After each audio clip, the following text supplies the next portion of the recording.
Howdy, y'all, and welcome to the EEARSS Podcast produced by Terrier TV. I am one Alligator Robb. We are joined today, Mr. Curtis, finally, by Cindy. Finally, she is back. Thank God, Cindy, you're back. We've missed you so much. It feels so nice to be missed. I'm sure the audience thought that we had gotten rid of you or something, but She would have gotten rid of us more than us. yes, I know, that's Yeah. true. They were probably relieved. No. Yeah, that would not be the case. People love you on here. So They do. I have to tell you, for the first time in probably my entire life, not probably, my entire life, I'm getting on the airplane. I am walking down the aisle Airplane to where? to Utah. Okay. And this gentleman sitting in a seat says, "Hey, are you on the EEARSS podcast?" No way. People that I went to high school will introduce themselves to me as though they've never met me, but somebody recognized me from the EEARSS podcast. It made my entire day. That's so cool. that's amazing. On a plane to Utah, of all places. I know. Yeah, that's ironic for sure. Everything going okay with you guys? Everything's good? We have an exciting guest today. Yeah, You ready to jump into it? Let's do it. We are joined today on the phone by Mr. John Brueggen. It's I reckon it's superlative time, so let me go ahead and get the superlatives out of the way. I enjoy superlative time. John and his wife Jen have been awesome friends to me. A lot of these blessings that have happened to me over the past few years, they've been a huge part of. People don't realize that, but you know they're great friends of mine. People that I trust with about anything. They're great people, and they have awesome jobs doing very cool things. So I think he's going to be a pretty awesome guest to have. John, welcome to the show, buddy. Hey, thank you for that. Yeah, well deserved, John. Well deserved. So you are the executive director of the St Augustine Alligator Farm. Yes? Yeah, I don't know how often I use the word executive, but I try to keep the place running. So for those that don't know, tell them about the St Augustine Alligator Farm and what y'all are all about.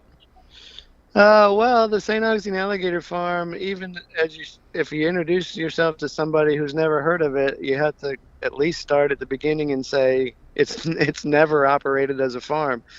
So we're an accredited zoo with the Association of Zoos and Aquariums, but we've been in business for 128 years, and we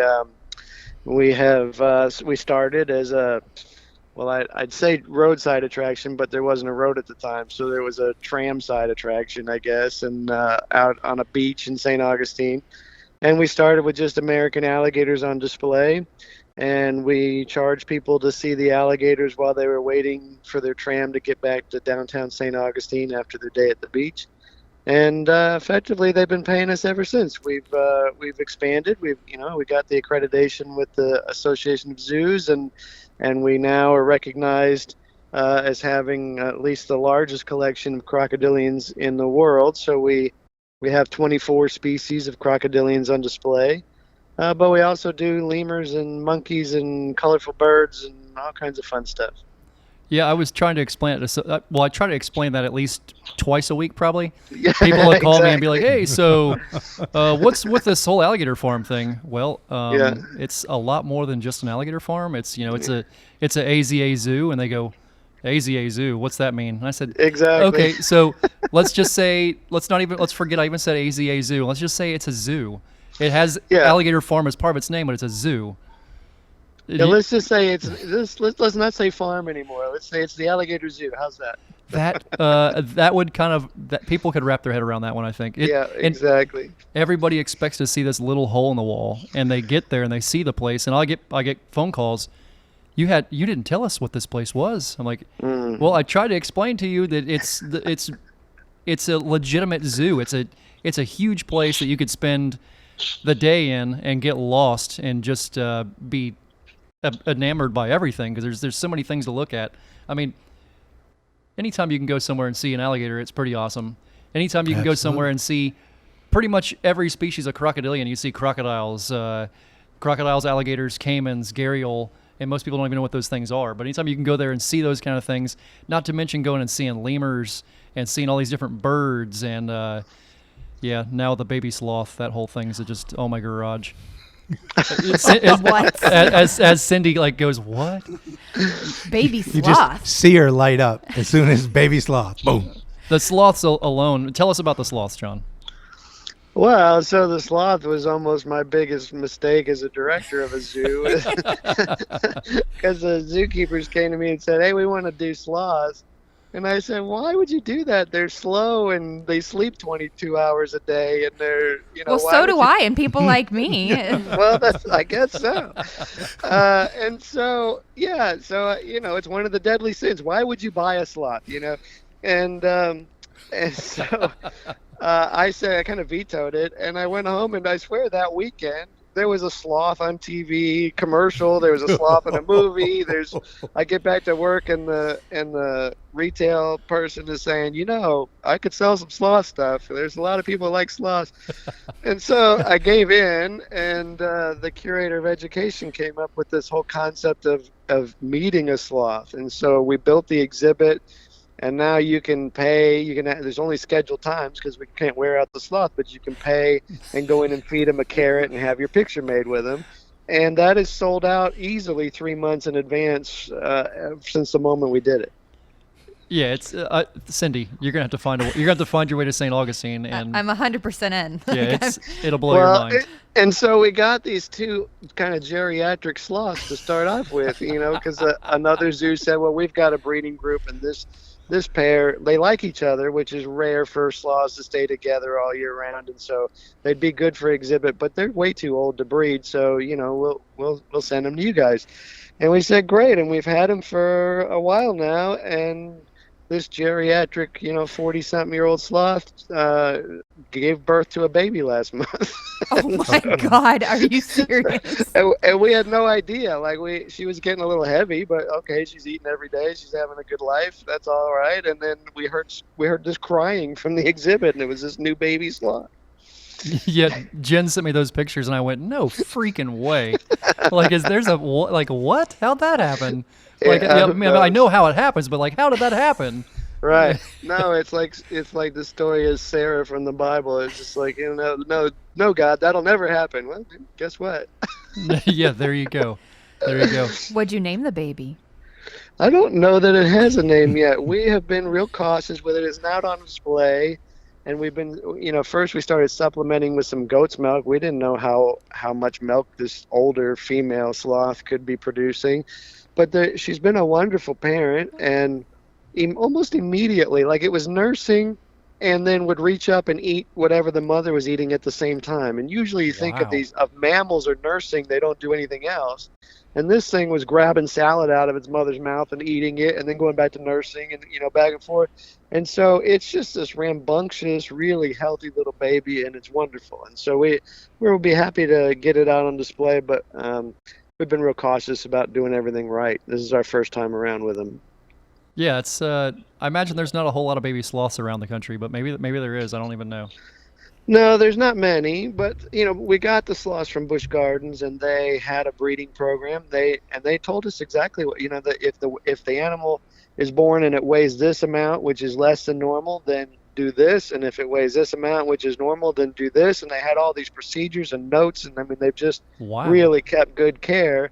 And the beauty of zoos now is that we're rarely trying to outdo each other. So we share all of that information freely and regularly across the board. There's part of being in the AZA, this Association of Zoos, is it's a compendium of information. So you can go online and look up, the last time a zebra was born and how they handled it.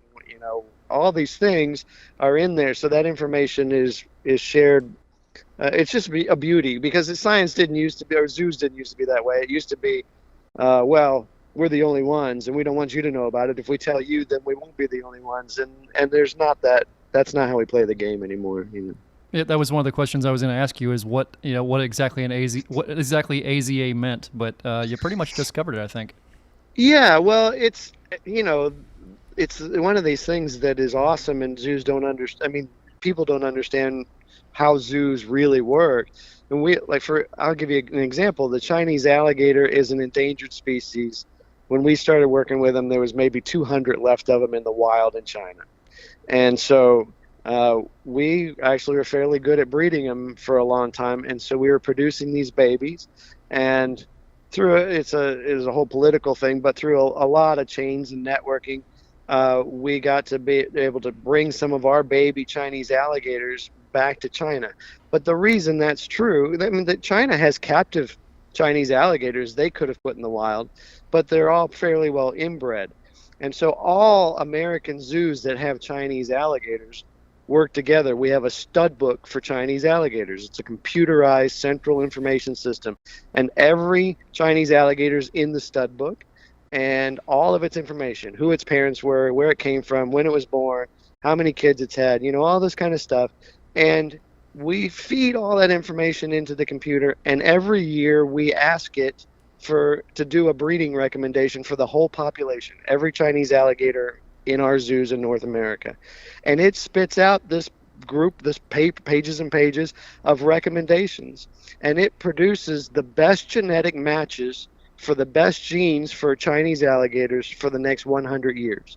And so if everything looks right, then it might say that my male has to move to Toledo with a female there, and it may, somebody from San Francisco has to move up to New York, and you do all these pairings and you produce the right number of animals.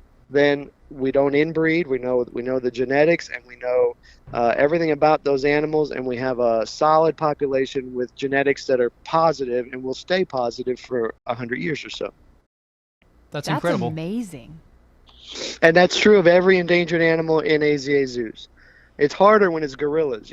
People come to love their gorilla in Atlanta, and they come see it every day. And if the stud book says, well, you know what, really that male needs to go to San Francisco or something, then that's a bigger deal than moving a few Chinese alligators around. But we all do it. We all try to make the best of it to make all of these breeding programs work. Because if you don't have that information, and we're moving animals all the time, then there's at some point you could move an animal to a zoo and they didn't realize they were brother and sister, and they start breeding them, and then the genes are kind of worthless in that group. Yep, never realized all that was going on in the background. Yeah, that's amazing. Yeah, it's really neat. So, John, me and you, and so I met you and your wife on a plane in Argentina for the first time, I believe. I remember walking by you guys and seeing you all sitting there with St Augustine Alligator Farm shirts on and going, that's one of my favorite places in the entire world, And I guess at the time I didn't even realize you guys worked there. And man, what a journey it's been since then, hadn't it? Oh, no doubt. I mean, everything that has transpired over just the last 5 years has been pretty amazing. It really, really has. I was trying to explain to somebody the other day the role that you guys played in the whole Chance the Snapper thing. How and the stories that I get at least a handful of calls every 3 days. Hey, where is Chance at the Gator Farm? I can't find him. Where's he at? I'm like, well, he's there. He's just off exhibit right now, but he's there. And man, that's how that has blessed you guys and blessed me, and that one little alligator has blessed, and that story has blessed every person it's touched in a way that who would have ever saw that coming, No, I agree. I mean, when people we've taken in a lot of alligators, and every time we say, yeah, okay, we can make room for one more, and most of those alligators look like every other alligator, and they don't do anything for us except that they're there, and we'd rather they were taken care of in a way that we know we can. And this guy just he became a rock star. He surely did. Yeah, the morning, I'm telling Bill and Cindy this, the morning I caught Chance, I called John. I said, hey, John, or did you call me that morning? I forget which one. I think I called you. You probably called me because I didn't know what the situation was yet. Yeah. I'd caught the alligator, and they were trying to figure out a place to take him. And I said, yeah, John, they're trying to figure out a place to take him. I'm not sure where he's going to end up at. And you said, yeah, we'll take him. And I looked over at the people that were the city of Chicago, and I said, hey, John Brueggen at the Gator Farm said he'll take him. And they said, well, is that a place for him to end up at? And I said, that's the top of the food chain. Like you, and I think my exact terms were, you want the 5-star resort for crocodilians, there is your spot right there. And it's all been history from there, Absolutely. Well, and we appreciate that. And they kind of did the double take then as well, if you recall. Oh, They it's did. a farm. Well, we Exactly. don't want them to make it. We don't want to make hamburger out of our star alligator. Yep, And I had to do and the sell. I'm like, listen, Yeah. guys, it ain't like that. It ain't like that Yeah. at all. Yeah. So tell us about the purpose of the. hold on. Okay, hold yeah, on. go ahead. Now he's not on display right now. He's off display. Well, we put alligators in groups where they are happy together, and so he's in this kind of mid-sized group where if we put him on display with a larger group, he'd be uncomfortable or he'd get beat up.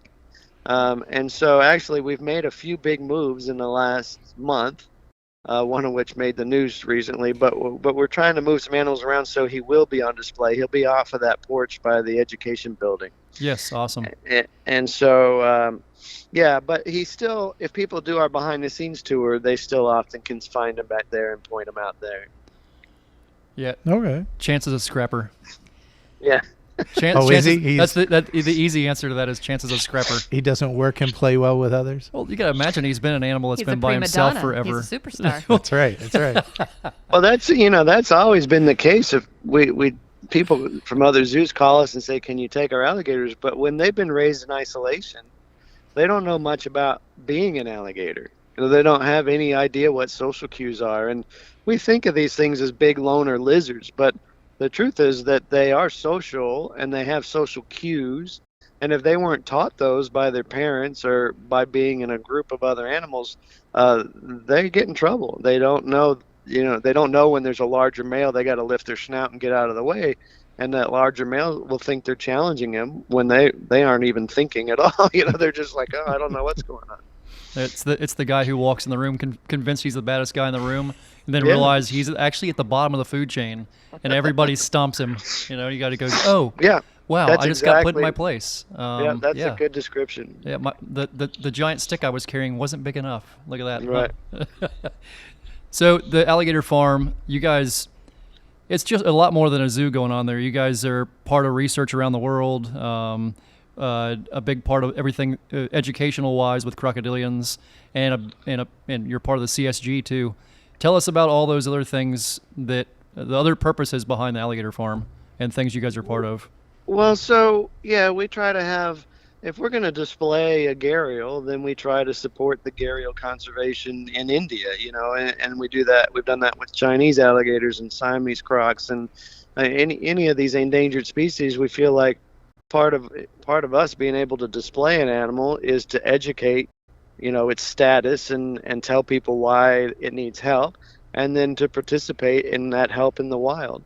And so that's a global thing, and it's not just crocodilians. We're invested in lemur work and endangered macaws and cotton-top tamarins and all that kind of stuff.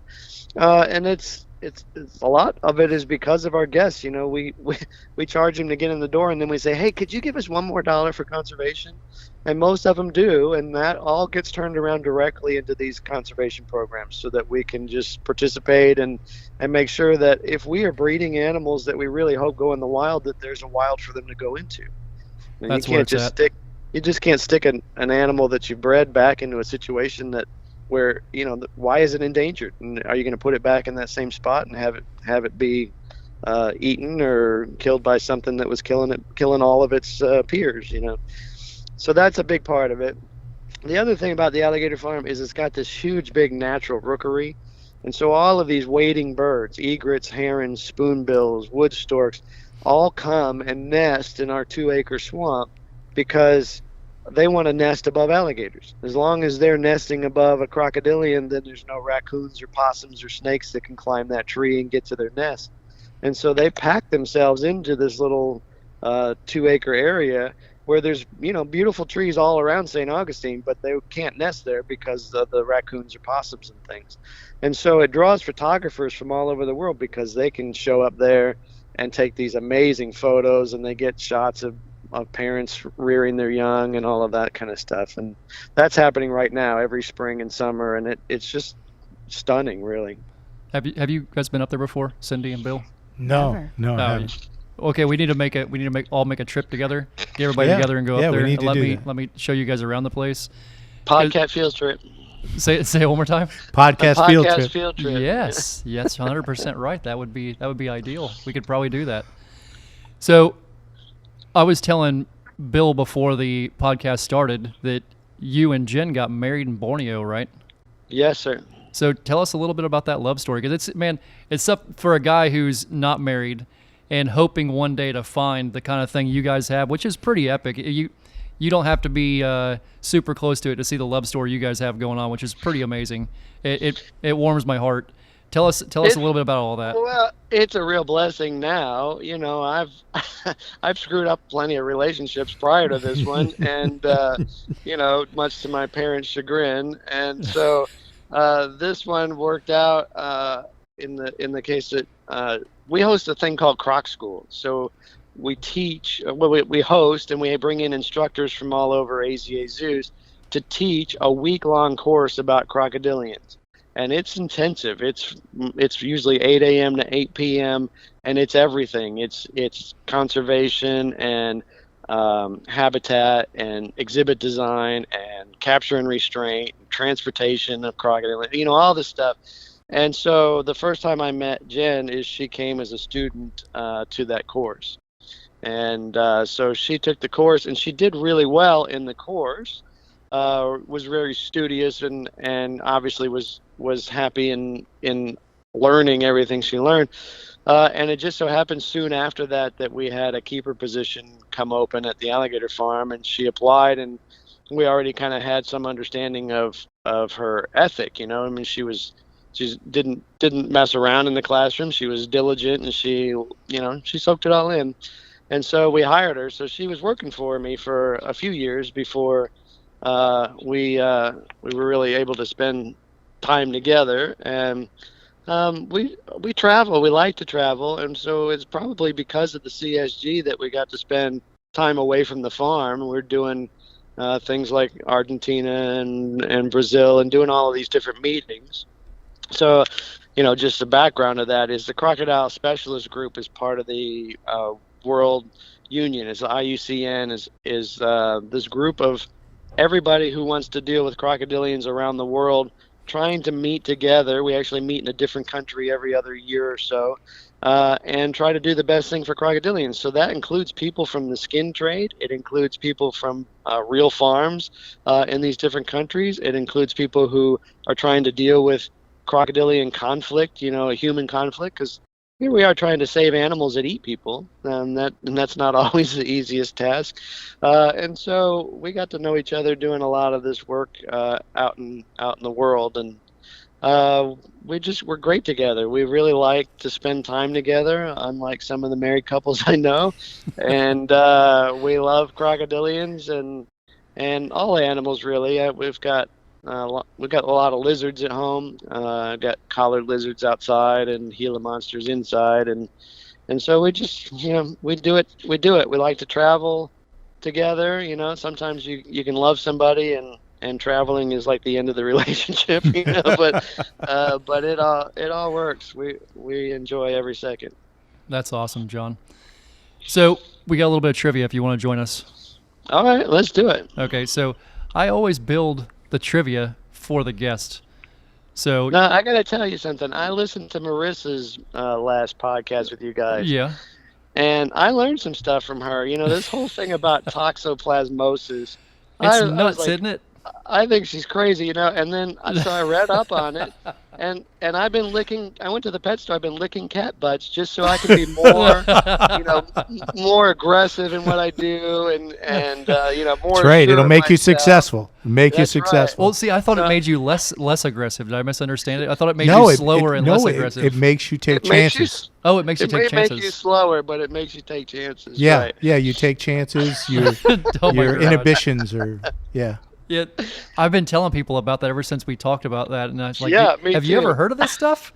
But like I was telling Mr. Curtis after the podcast was over, I said, Marissa's brain is so big, and how in the world she puts all this stuff in there and can just call it out whenever she wants to, it's a true credit to her. And as soon as she started talking about that, I went, "Holy crap!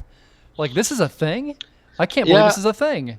And I've known her for a lot of years, and to hear her say that a couple times in that podcast that she wasn't sure she was smart enough Yeah, which to is go ridiculous. on and do a degree or something, just kind of made me roll my eyes. She's smart. She's a genius. She's smart and she's tough. And so I'd never have seen that side of her at all. I would never have even blinked at the fact that she went on to get her doctorate. I have a doctorate in Gila monsters, but I gave that to myself. Yeah, I sent you that picture not too long ago that somebody sent me about that. It was a Gila monster, wasn't it? They were standing beside that was supposed to be ginormous.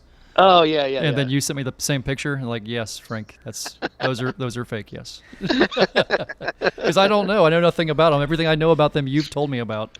So Yeah. I try to learn as I go. But all right, so you might have a pretty good idea about this topic we're going into on trivia. Okay. It's Indiana Jones trivia. Oh my. All right, let's do it. So John and Jen are huge Indiana Jones fans. Okay. I mean, ridiculous Indiana Jones fans. So I feel like if I can somehow get him on one of these questions, even just a little bit, I've accomplished something incredible. Okay. Okay.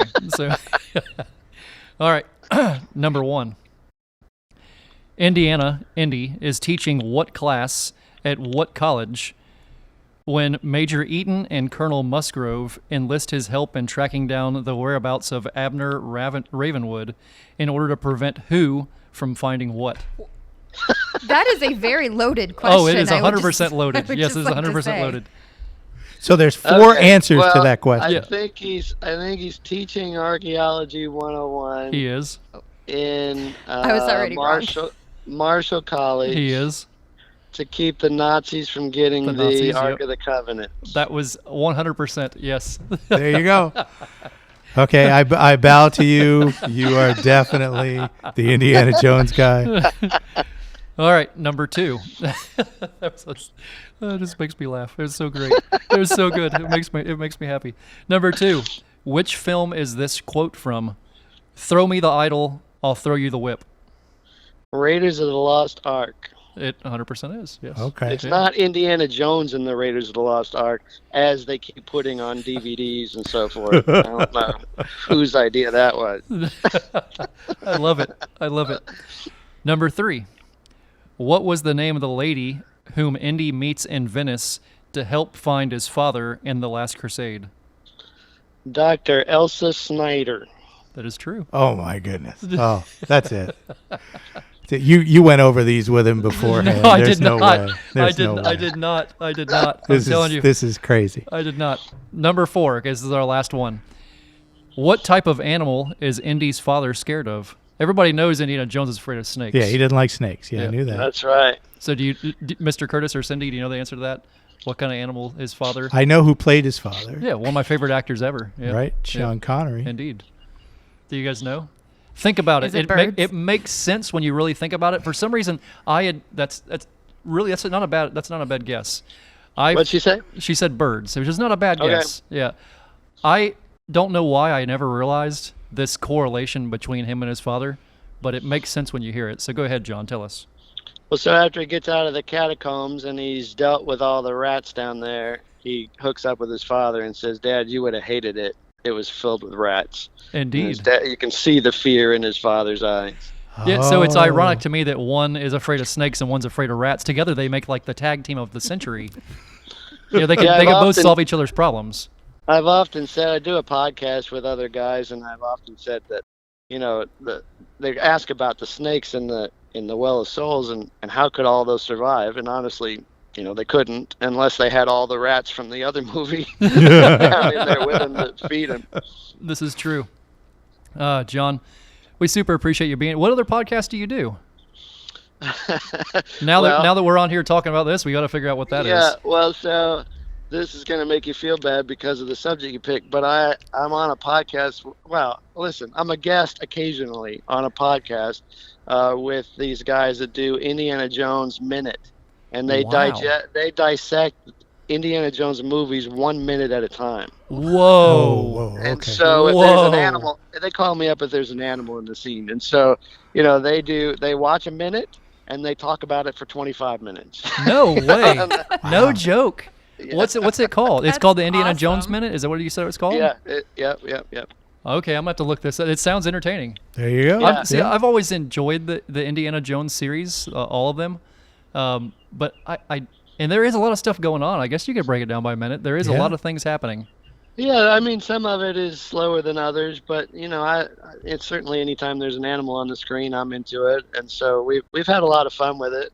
And I think the first time I was on, I had to break the news to them that those weren't all snakes in the well of the souls, that a good portion of them were lizards, and that was it. Like their movie screen world just kind of cracked. Like That was it, huh? Yeah. They freaked out.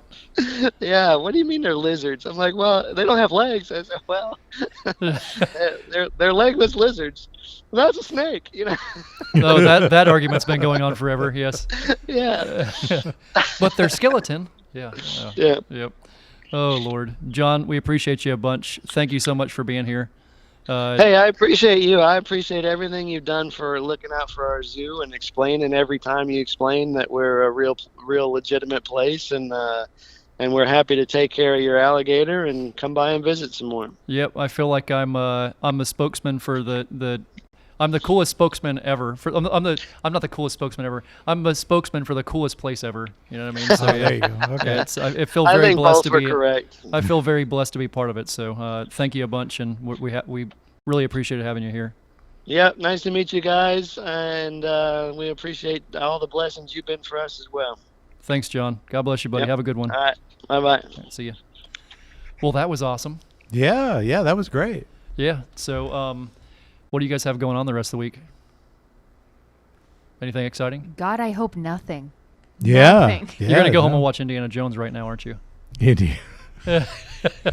I told you before about how one of my best friends has this entire list of movies that she finds it unacceptable I've never seen. Is that one of them? It was. So up until like 4 months ago, I had never seen these movies. But thanks to her, I now have. I actually knew some Okay. of what he was talking about. Did you but like them or no? I did. Yeah, they're I entertaining. did. Yeah.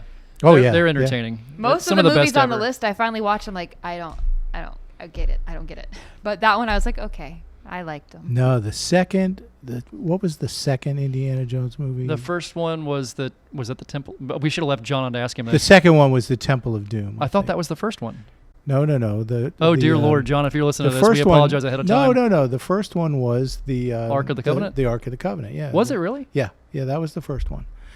And then I'm this bowing to your information. second on this one, the Temple of Doom. Right. Yes, that was when they were getting the crystals or whatever, right? Right. And And he dropped like 2 of the 3 of them like down a hole somewhere. I don't remember that part. All I think, know I is think 2 of the that 3 of them came out of the bag. I was Sorry, John. I was working as a roadie for a band, and we were in Phoenix, Arizona, and the movie came out, and the lead singer for the band was like, I want to see this in 70 millimeter.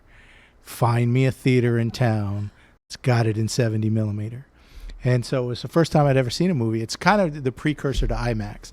It was a curved screen, and it was huge. And it was a really cool way to see the first time I'd ever seen that. And he insisted, that's the way we got to see this movie. And that has stuck with me. That was a lot of years ago. Okay, question 2. What band? It was a guy that you Because my mind is probably have never heard of. A guy named Terry Talbot. Terry Talbot. Terry Talbot, yeah, who was a Christian singer. Okay. And his wife, Wendy, was on tour with us, and she did some. I don't. There was a television show called Dear John with Judd Hirsch, Okay. and she sang the theme song for that show. I might be mistaken, but I'm pretty sure George Wendt, who we interviewed, had an episode on that show. Might have been, yeah. Yes, I'm pretty sure he did. Might have been. I'm pretty sure I remember seeing that in his Okay. his film career. Oh wow. Was it the early 80s? Mid 80s, something like that? Mhm. Yeah. Yep, something like that. It was there. Okay. It was Wow. there. I'm pretty again, George, I'm sorry if I'm wrong about that, but I feel pretty confident I saw that in your biography there somewhere. Okay, well, it's small world. I Yep. mean, everything comes around. It all comes around. It does. Yeah. Well, George Wendt does everything, so it is what it is. Mhm. And yes, John, sorry if we butchered anything. to do with Indiana Jones. Yeah, so it's funny when you go his office, when you walk into his office, John can be sitting in front of you and talking to you, and if there's a gap at any point in conversation, it's like somebody going, "Hey, squirrel," because you just get lost. He has all these these things from around the world and all these pictures of all these different animals from around the world they've worked with, and you just kind of start going. It's like, could you just hold on for a second? I want to. I want to look around for a minute. Like it's I'll get back to you. It's amazing. It's amazing. It's amazing. But all right, I reckon we will end up on that. Thank you all for tuning in. Super happy to have you here, Cindy. We're super happy to have you back. That was a lot of supers in one time. I feel like I say things in threes. There was a lot of supers. I don't know why I say things in threes. Anyhow, we'll catch you all next time. Thank you. Bye-bye.